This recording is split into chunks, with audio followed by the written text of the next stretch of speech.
Pemirsa, benarkah Presiden Prabowo kembali akan merombak kabinet usai Wakil Menteri Keuangan Thomas Yuwandono resmi terpilih menjadi Deputi Gubernur Bank Indonesia?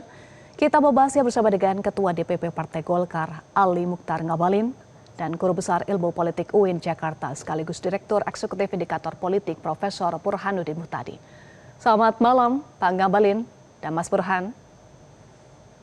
Selamat malam, Assalamualaikum warahmatullahi wabarakatuh. Waalaikumsalam warahmatullahi wabarakatuh. Dengan Eva di studio, Pak Ngabalin.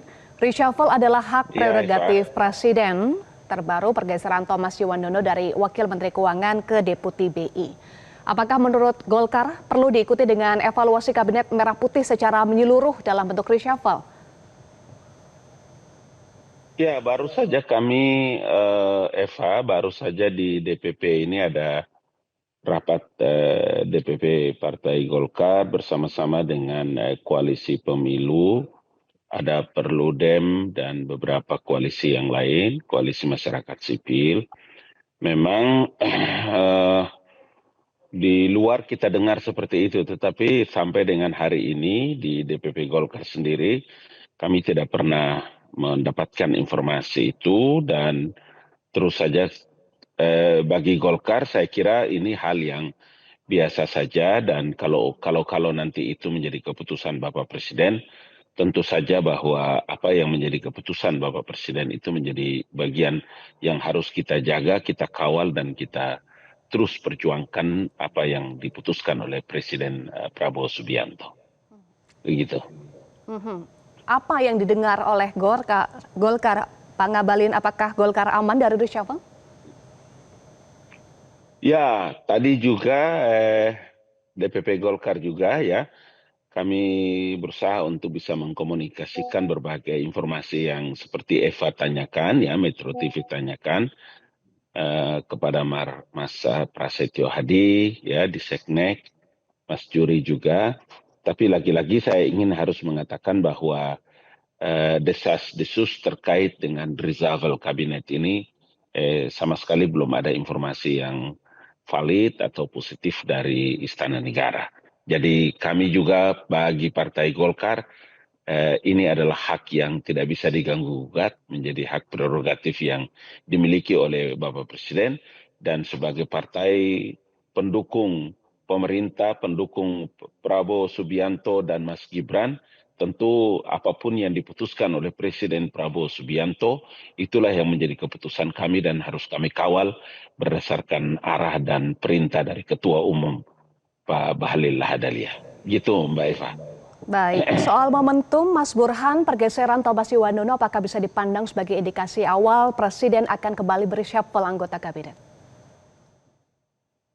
Ya, memang dengan kosongnya Wamenkyu seiring dengan terpilihnya Mas Thomas Yuwandono sebagai Deputi Gubernur BI itu membuka spekulasi berkaitan dengan reshuffle karena dalam satu tarikan nafas tentu kekosongan posisi Wamenkyu membuka kemungkinan jika Presiden Prabowo melakukan kocok ulang terkait dengan performa kabinet yang membantu beliau selama ini. Meskipun agak tricky ya, trikinya begini.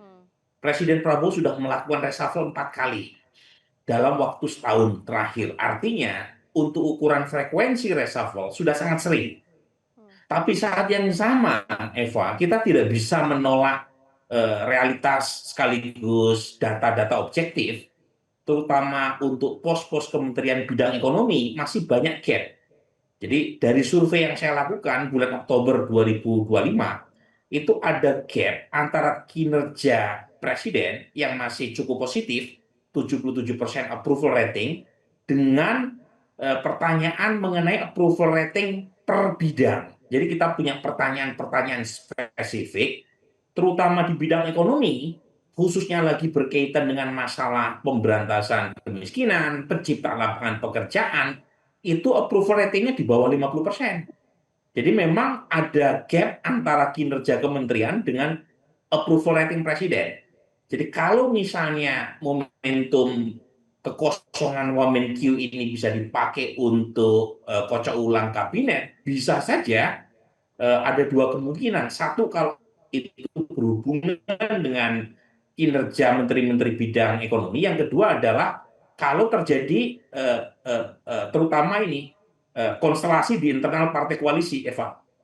Jadi karena bagaimanapun kalau reshuffle melibatkan partai koalisi itu sangat mungkin presiden akan Ya. berdialog dengan partai-partai yang menitipkan anggotanya ke kabinet Pak. Baik, reshuffle sudah 4 kali. Kalau menurut Mas Burhan ini frekuensinya sering, tapi kalau kita simak ya, taklimat Presiden saat retret Kabinet Merah Putih di Hambalang saat itu, ada pujian Presiden terhadap Menteri dan Wakil Menteri. Kita simak dulu taklimat Presiden berikut ini. Telah bekerja dengan penuh inisiatif, dengan penuh pemahaman, keberanian, karena saudara-saudara mengambil keputusan, mengambil inisiatif itu membutuhkan keberanian. Yang paling aman, paling gampang tidak berbuat apa-apa atau menunggu petunjuk. Tetapi pemimpin sejati, pemimpin sebenarnya adalah mereka yang memahami strategi besar, memahami tujuan, memahami direktif pemimpin, sehingga yang dipahami adalah arah besar, adalah petunjuk umum, bukan tiap keputusan harus menunggu petunjuk atasan. Oke. Kalau Pak Ngabalin bagaimana memaknai taklimat dari Presiden? Ada pujian yang disampaikan, ada himbauan juga dari Presiden. Apakah memaknainya sebagai pesan Presiden kalau tidak memenuhi standar dari Presiden ya siap-siap aja di reshuffle? Ya, itu kan ada dua makna. Makna politis yang saya kira harus dipahami bahwa Presiden memiliki hak prerogatif mengangkat dan memberhentikan para pembantu beliau, dalam hal ini adalah para menteri, ya tentu wakil menteri juga, sehingga dari sisi politis, makna politiknya saya kira iya. Itu pikiran yang sangat luar biasa dari seorang kepala negara. Karena Bapak Presiden yang pasti tahu tentang bagaimana kualitas karakter dan pendirian para pembantu beliau, para menteri.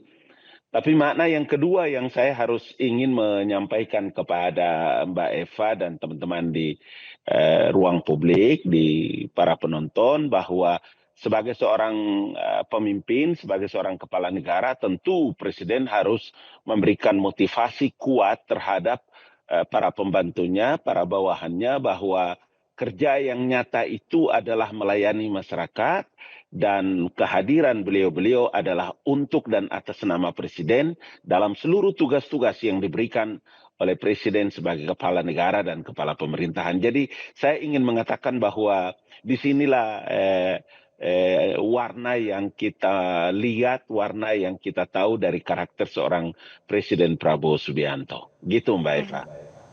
Oke, kalau menurut Mas Burhan, bagaimana memaknai pesan dari Presiden terkait tadi berkaitan dengan sektor-sektor yang juga menjadi atensi, termasuk approval rating di berbagai bidang?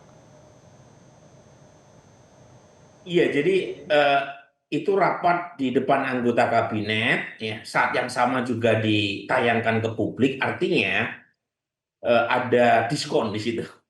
Dalam pengertian Presiden tentu tidak mengatakan apa adanya ketika ada kamera sedang menyorot dan memvideokan taklimatnya di depan anggota kabinet. Karena bagaimanapun Presiden tidak ingin mempermalukan anggota kabinetnya. Tetapi kalau kita reading between the line, Eva, itu ada ya semacam tanda kutip teguran halus dari Presiden kepada anggota kabinetnya. Kalau kita baca secara hati-hati ya, misalnya pernyataan kalau mau cari aman nggak usah melakukan apa-apa, otomatis tidak akan memicu kontroversi, tidak perlu mempertanggungjawabkan kepada Presiden maupun kepada publik. itu dengan sendirinya ada kritik halus yang disampaikan oleh Presiden, jangan-jangan ada anggota kabinetnya yang mau cari aman dengan tidak melakukan apa-apa. Itu satu. Yang kedua, saya kira kritik berikutnya yang secara halus disisipkan dalam pidato atau taklimat tadi adalah seorang anggota kabinet itu harus mampu menangkap direktif dari atasannya tanpa harus diberikan secara detail arahan-arahan praktikalnya. Karena namanya atasan, kata Pak Prabowo, itu kan hanya memberi petunjuk umum. Nah, ada ekspektasi dari Presiden, anggota kabinetnya mampu menerjemahkan gagasan besar Presiden, kan begitu. Jadi minimal dari taklimat pendek yang tadi ditayangkan Metro, ada dua itu. Ya, ada dua kritik halus Presiden Prabowo terhadap sebagian anggota kabinetnya. Nah, pertanyaannya apakah kritik itu akan berujung pada reshuffle? Ya Pak Prabowo dan Tuhan aja yang tahu. Dugaan saya memang ada. Dugaan saya ada reshuffle. Ya. Ada. Dugaannya Jadi, ada. dugaannya, Eva, dan ya, sektor apa yang menjadi atensi Presiden dan rawan di reshuffle dalam momentum kali ini, reshuffle kelima? Singkat saja, Mas Burhan. Iya, dugaan saya bidang ekonomi itu satu, ya. Sekaligus mengisi kekosongan posisi Wamenkyu. Saat yang sama ada kemungkinan kocok ulang di pos-pos kementerian di luar ekonomi juga. Nah, kocok ulang ini bisa berarti dua hal ya. Kalau melibatkan kementerian yang berasal dari non-partai itu lebih mudah, Eva, untuk melakukan semacam reshuffle karena tidak memerlukan semacam justifikasi politik dari partai pengusung. Tapi kalau misalnya kocok ulang itu melibatkan menteri yang berasal dari partai politik, kemungkinan hanya pergeseran, misalnya menteri dari partai politik A di take out karena sudah tidak mendapatkan dukungan dari internal partainya, atau menteri dari partai digeser posisinya ke kementerian yang lain, tetapi orangnya tetap berada di dalam skuad kabinet. Nah, jadi memang yang paling rawan terutama adalah menteri yang tidak punya cantolan politik, apalagi kalau kinerjanya buruk. Itu saya kira top list itu dalam top list dalam posisi rawan di reshuffle. Baik, kita nantikan perkembangannya karena reshuffle sekali lagi adalah hak prerogatif dari Presiden. Terima kasih Pak Ngabalin, terima kasih Mas Burhan sudah bergabung bersama kami di Prime Time News. Jelajahi cara baru mendapatkan informasi. Download Metro TV Extend sekarang.